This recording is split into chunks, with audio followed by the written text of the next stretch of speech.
Hello po sa inyong lahat mga ka-crypto. Ako po si Pinoy Crypto Trader at sa video na ito ay atin pong pag-uusapan ang tungkol sa balitang ito kay Bitcoin.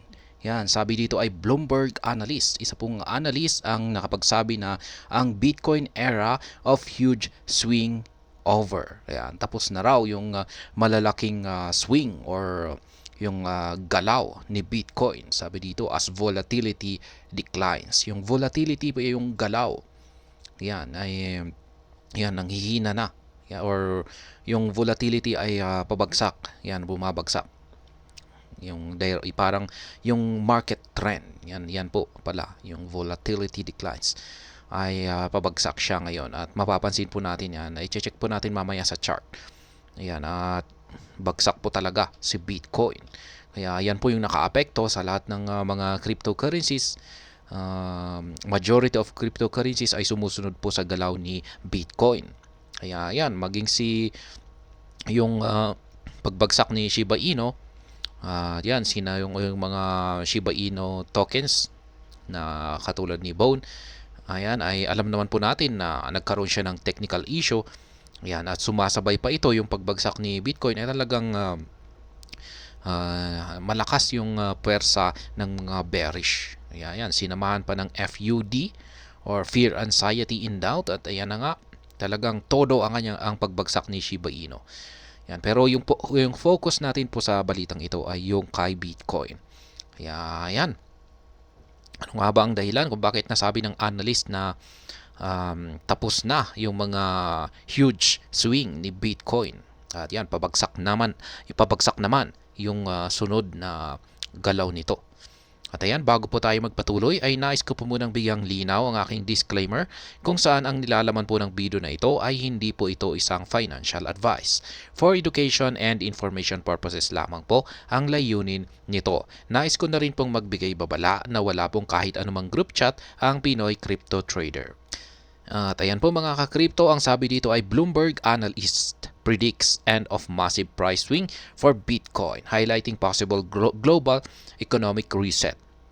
Yan, alam naman po natin na si Bloomberg ay ito ay talagang yung focus ni Bloomberg ay tungkol sa mga finance. Yan, industriya ng finance. Kaya yan, yung mga analyst po rito ay talagang magagaling.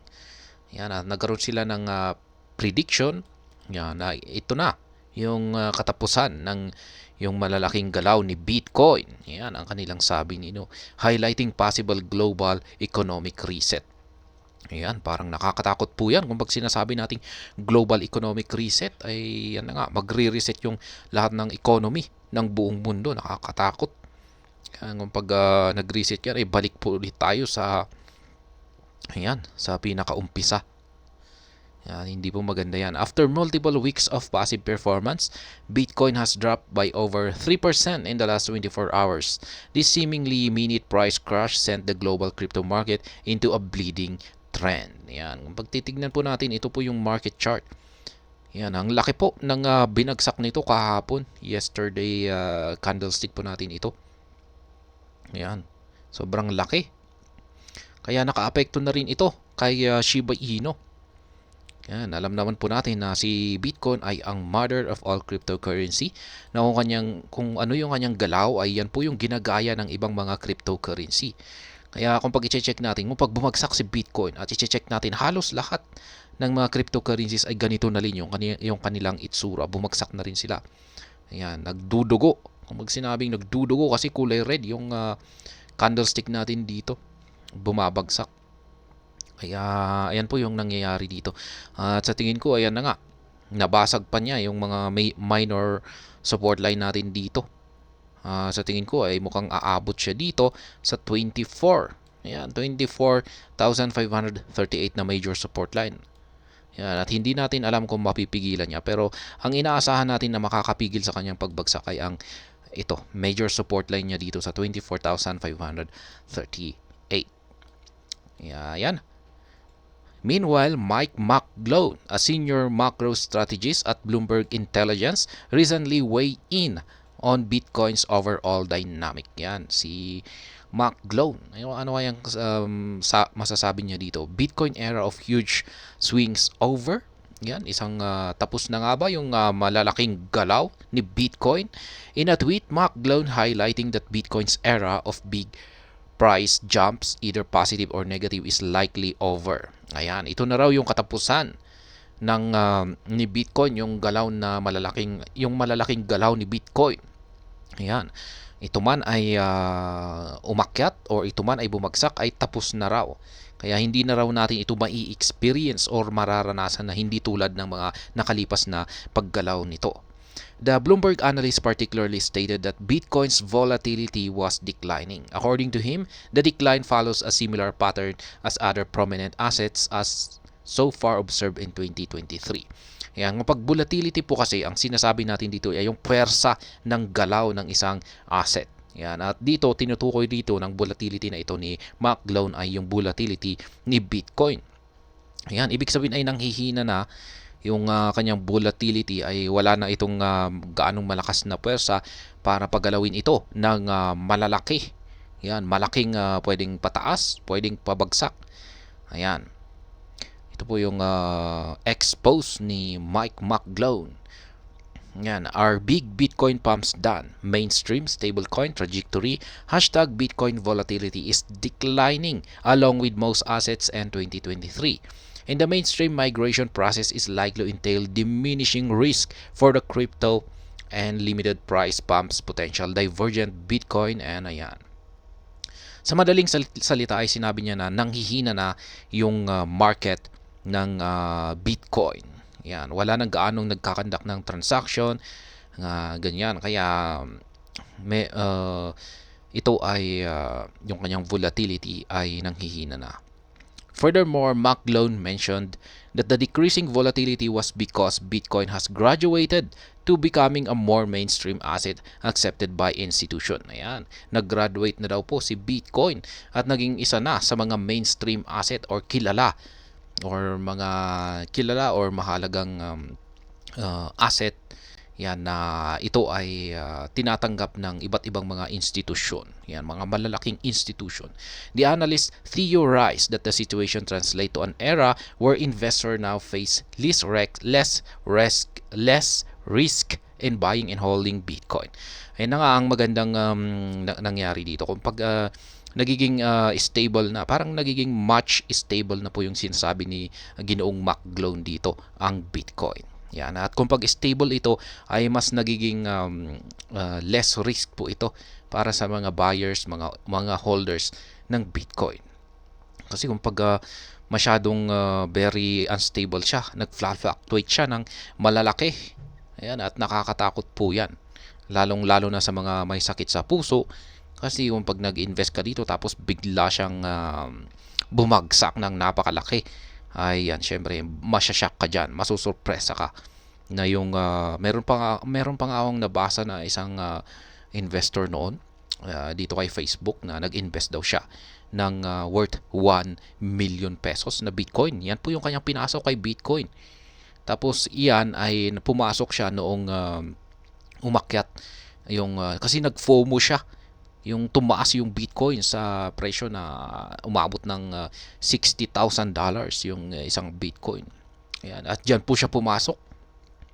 Ayan, pumasok siya, naglagay siya ng 1 million pesos po yun, hindi naman po dollars. Ayan. Tapos biglang bumagsak, naging $30,000 na lamang ngayon. Kaya ayan, nahati yung kanyang kanyang 1 million ay naging kalahati na lamang. Ayan, ganyan po katindi yung fluctuations ng Bitcoin. Pero ngayon, sabi nga ni McGlone ay medyo less risk na raw kasi tapos na po yung mga ganyang galawan ni Bitcoin. The mainstream migration process is likely to entail diminishing risk for the crypto and limited price pump potential, McGlone remarked. Ayan, pasensya na po kayo sa aking aso kasi yan gusto niyang sumabay. Ayan, i-post ko na lang muna. At ayan po mga ka-crypto, tayo po ay nagbabalik at ituloy lamang natin yung ating pagbabasa dito sa balitang ito kay Bitcoin. This view implies Bitcoin is now less likely to experience the large swing price large price swings which it has been known for the past. The analyst now sees Bitcoin following a stable trajectory. Yan sinabi ko kanina na ito na raw yung katapusan ng malalaking galaw ni Bitcoin. Yan, at dahil dyan ay medyo safe na mag-hold ng Bitcoin. Less risk daw. Yan, pero less risk, less earning potential naman. Kasi syempre kung pwede na rin naman po tayong kumita dito ng malaki, yung large price swing niya. Basta tama yung ating entry. Kasi yung pag pumasok tayo sa mababang presyo tapos nagkaroon ng price swing, large price swing ng napakataas, ay syempre kikita po tayo ng malaki. Yung risk lamang dito ay kung mali yung ating entry entry gaya ng aking kwento kanina na pumasok siya sa pinakamataas all-time high ng Bitcoin. Tapos bumagsak, yan po yung risk. Yan, para sa mga trader ay mas maganda po talaga yung nagkakaroon siya ng mga large price swing kasi kung magaling po tayo mag-predict ay diyan po talaga tayo kikita. Pero pag hindi ito gaanong gumagalaw, mga maliliit lang galaw yung tulad sa stocks, ay talagang bilang isang trader ay maliit po yung kikitain natin dito. Lalong-lalo na at kung napakabagal yung mga paggalaw nito. Projected Bitcoin price fall. Meanwhile, the Bloomberg analyst spotlighted another crucial aspect of Bitcoin's performance that suggests an incoming significant bearish trend. Ayan, meron daw pong nakita rito ang analyst ng Bloomberg na signal na nagpapakita na bearish trend. Pag sinabi nating bearish trend ay mahaba po yan or tuloy-tuloy na pagbagsak ng market price ni Bitcoin. Kaya kung pag bearish trend po ito, ay malamang ay baka mababasag pa niya ang 24,538 na support line natin dito at yan, hindi natin alam kung hanggang saan siya babagsak kung pag bearish trend. Basta ang sinabi niya kung pag bearish trend ay mahaba-haba po ito na pagbagsak. Yan ang sabi dito. McGlow noted that Bitcoin and copper have been moving in opposite directions since the first quarter of the year. He stated that the divergence between Bitcoin and copper spells severe economic drift, including a global economic reset. Yan, ito naman yung correlation ng Bitcoin at saka ang copper mismo. Yan, ang copper ay isa po itong commodity. Yan, at yan nga ang kanilang correlation at sila ay gumagalaw sila sa opposite direction. Hindi na sila magkapareho. Pero sa kadalasan kasi ay magkapareho sila ng galaw. Yan. Pero ngayon lang ay nangyari na nag-iiba sila ng kilos o yung pinapakitang market o yung galaw sa market price. Additionally, the analysts highlighted the weakness observed in China's economic indicators and the ongoing tightening of monetary policies by central banks. Ayan, maring nakaapekto na rin ito yung dahil sa economy ng China, yung kanilang paghina. May nakita po silang paghina sa economy ng China. Yan. The implication is that the price of Bitcoin could depress in the incoming weeks due to less demand, albeit with mild volatility. At press time, Bitcoin trades at $28,316 with a cumulative 3.75% decline over the past week. Ayan, nakikita raw po nila na sa susunod na mga linggo ay magpapatuloy po sa pagbagsak ang Bitcoin. Yan po ay ayon po sa mga analyst ng Bloomberg. Kasi nanghihina na raw yung volatility ni Bitcoin. Kaya yan na nga. Sa tingin ko ay kung magkakatotoo or kung tama yung analyst, yung analysis ng Bloomberg analyst ay pagpapatuloy ito at aabot dito sa 24,538. At kung hindi po kakayanin na pigilan ng 24,538 natin dito na support line, tutuloy pa ito sa pagbagsak. Kung hindi naman, kung mapipigilan naman ng ating major support line dito, ay maglalaro lamang siya dito. Magsa-sideways hanggang sa siya ay makarecover at ito ay umakyat. At alam naman po natin na next year na po ang Bitcoin halving. Pero next year pa po yan. At yan po ang tungkol sa balita natin ngayon kay Bitcoin. Sana po ay inyong nagustuhan ang aking paliwanag dito. Kung inyo po itong nagustuhan ay pakiclick lamang po ang like button nito. Para naman po sa mga bago lamang dito, kayo po ay aking inaanyayahan para mag-subscribe.